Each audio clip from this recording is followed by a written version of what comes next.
السلام عليكم ورحمة الله وبركاته. ازيكم حبايبي؟ عاملين ايه؟ يا رب وانا بكلمكم تبقوا في احسن حال واحسن صحة. وحشتوني والله من اخر مرة كنت بصور معاكم.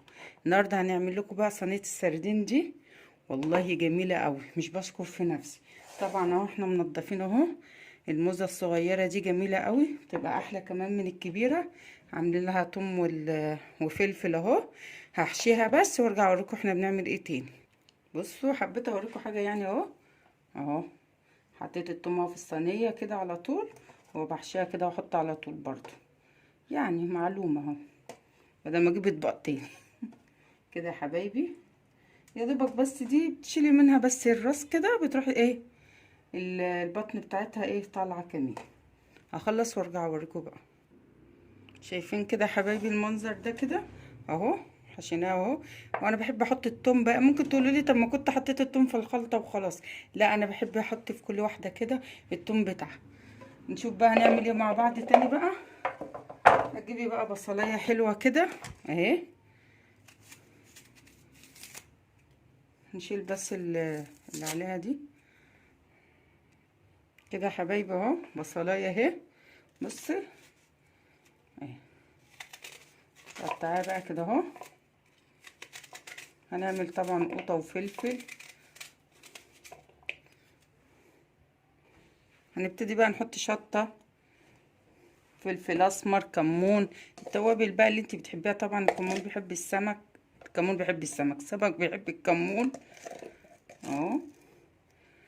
يا رب كده اكون بفكه. بس شويه ملح، طبعا انا محدقه الملح اللي انا حطاه لما يكون دلع احسن. يعني ما تحدقيش الحاجه قوي، ما تحتاج احسن كده. حطينا شطه وفلفل اسمر وكمون. بصي بقى شطارتك تدعكيهم او كده لما يبكوا الميه بتاعتهم. ما تحطيش الحاجه ناشفه على السمك كده، لا. لما تطحنيهم او كده هيشربوا ايه، السمك هيشرب من السوائل دي وهو بيستوي. طبعا بقى ما حدش يقول لي يع وبع. احنا ايدينا نضيفه، انا ما بعرفش اشتغل بالجونديات، وايدينا غسيلة والحمد لله. طبعا هتقطعي قطه كمان برضو اهو، حسب ما انت عايزه بقى، حسب كميه السمك. يعني ده مثلا كيلو سمك، هنعمل له بصلايه حلوه كده وكم قطايه زي ما انت شايفه كده. كده برضو قطعنا كميه قطه اهي. هنعصرها برضو بايدينا بس مش قوي يعني لدرجه تبقى ميه، وارجع اوريكم هنحطهم ازاي. كده بقى نسيت اقول لكم اهم حاجه. عندي بقى ليمون لحقته كده اهو. الدنيا غاليه، مش هنرمي اي حاجه. ادي ليمونتين بقى كده عشان ما فيهمش ميه قوي يعني اهو. هنعصرهم بقى مع بعض. انت عارفه بتعملي الخطوه دي ليه؟ انا قلت لكم علشان ايه. الخطوه دي اهم حاجه في طريقه الصينيه بتاعت ايه ام دعاء. ليه؟ بتشرب من القوطه. انما تخرطي كده عليها ناشفه مش هتشرب في اللحم بتاع السمكيه. جربها تدعولي. والله جوزي وعيالي يعني بيتخانقوا على الخلطه دي وعلى السمك. يقعدوا يقولوا لي بنعشق السمك بتاعك يا ماما. انا عارفه هتقولي ان انا بشكر في حاجتي، لا جربي وهتدوقي احلى سمك. بعد ما بنعمل كده بقى هقطع فلفل اخضر دلوقتي كمان. انا بقفل عشان ما اطولش عليكم اهو. هنجيب بقى قرن فلفل اخضر كده، انا بحبه برضو. وتروحي عاملاه برضو كده حلقات. بس شوفي حرقه ولا لا بقى، عشان ايه ما تقوليش انا السبب. بحب اعمله كده اهو. هي بتبقى حلوه وهي مشطشطه بصراحه. الصينيه دي حلوه وهي مشطشطه اهو معايا كده. بصي بقى تقلبي كده. شايفين الجمال؟ لو وصلتي معايا لغايه هنا بقى ما تنسينيش في اللايك الجميل بقى، واللي ما عملش اشتراك يشترك عشان تستفيدوا بقى من اي حاجه لو بسيطه يعني. اهم حاجه بقى معانا الزيت اهو. نجيب السمك كده بقى زي الشطره باين معاكم، وتحطي بقى شويه زيت حلوين كده. ترش عليه الزيت بالشكل ده، يعني 5 6 معالق كده.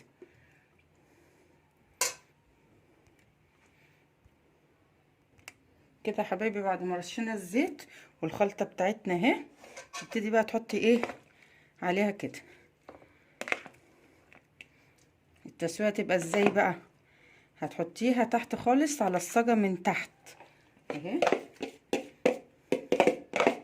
اعلى حاجه عندك على البوتاجاز. اتفقنا؟ اعلى حاجه على الصاجه من تحت، وبعد ما تنشف منك تخلي بالك عشان ما تتحرقش منك من تحت، تروح فاتحه الشوايه بقى عشان ايه تاخد الوش. كده احنا عملنا كده خلاص اهو. نسين حاجه؟ لا الحمد لله. تعملي فكري كده وانت بتعملي نفس حاجه ولا لا، هتاكلي احلى سمك ان شاء الله. اهي بصوا كده، صلى على النبي عليه افضل الصلاه والسلام. هنولع الفرن، تحطها على الصاجه من تحت اعلى حاجه. طبعا هي هتسرد ميتها، الميه اللي احنا عصرينها دي. انا قفلت عشان انتوا ما تقرفوش، بس والله لما تحطي القوطه ناشفه كده والبصل ناشف مش بتبقى حلو. انما كده بقى هتتسوى، هتشرب من الميه بتاعت الايه، السمك هيشرب من الميه بتاعت القوطه.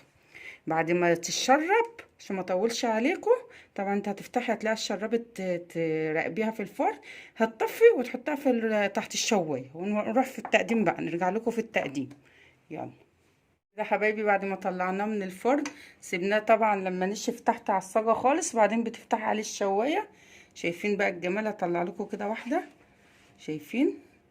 بس طبعا سخن مولع اهو، ربنا يرحمنا مولع. يلا بقى تعالوا كلوا معانا، تنسونيش بقى باللايك والاشتراك. السلام عليكم ورحمة الله وبركاته.